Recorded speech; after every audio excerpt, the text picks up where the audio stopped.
Hey Econ class, this will be a nice short video. This is chapter 7, 167 through 171 are the pages that you're supposed to read. This section really just refers to a couple things: inflation, and then its counterpart deflation, and then price indices by which we measure this inflation. So the book defines inflation as an increase in overall prices. It's a decrease in our purchasing power. You guys have been experiencing inflation your entire lives. The American economy is quite good at controlling the rate of inflation.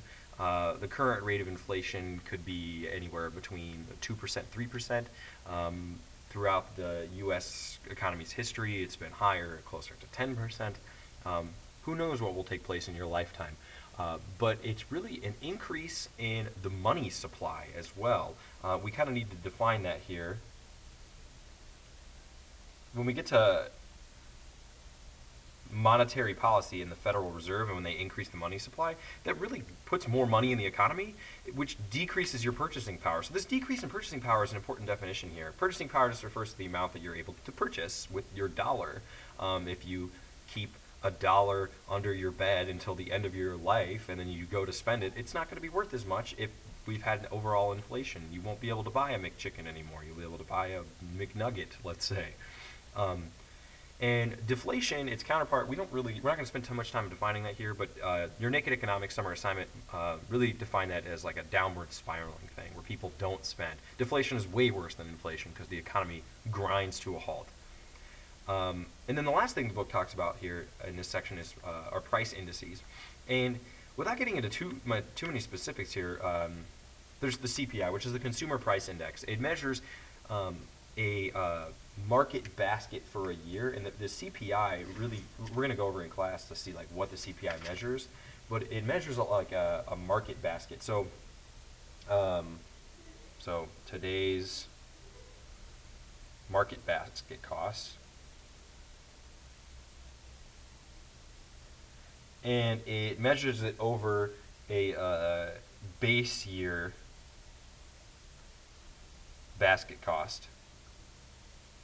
And this isn't referring to like actual baskets, but that might actually be included. The market basket refers to common things that people will buy, and the basket is set like at a current level. So the CPI is probably the most popular one, or the most widely used price index, and it is coupled with the PPI.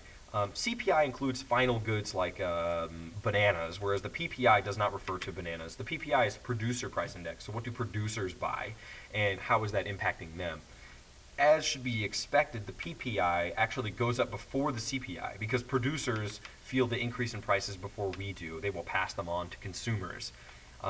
So the PPI is really indicative of what happens to the CPI. It's actually more volatile as well. If the price of steel or oil goes up, that will rock the PPI, but it might take a while to find a muted effect on the CPI. Two of the other ones are the PCE and the GDP deflator. And without getting into, again, too many specifics, these are allowed to change. Like the basket isn't set in the PCE or the GDP deflator. Think, like for example, the CPI, I'm fairly certain doesn't factor in like tablets yet, but that's a major purchase among American families today. Most families have a tablet now, but that's not going to be considered in the CPI, and so maybe the CPI is a little bit flawed. Perhaps the PCE and the GDP deflator, though, are flawed in that they factor in things that come and go. Perhaps the CPI is better. There's different reasons to debate the validity of each one, but in essence, they all measure the same thing. What is the rate of inflation? They are all about percentages, so the CPI is what you use to multiply by the current price, and so on and so forth.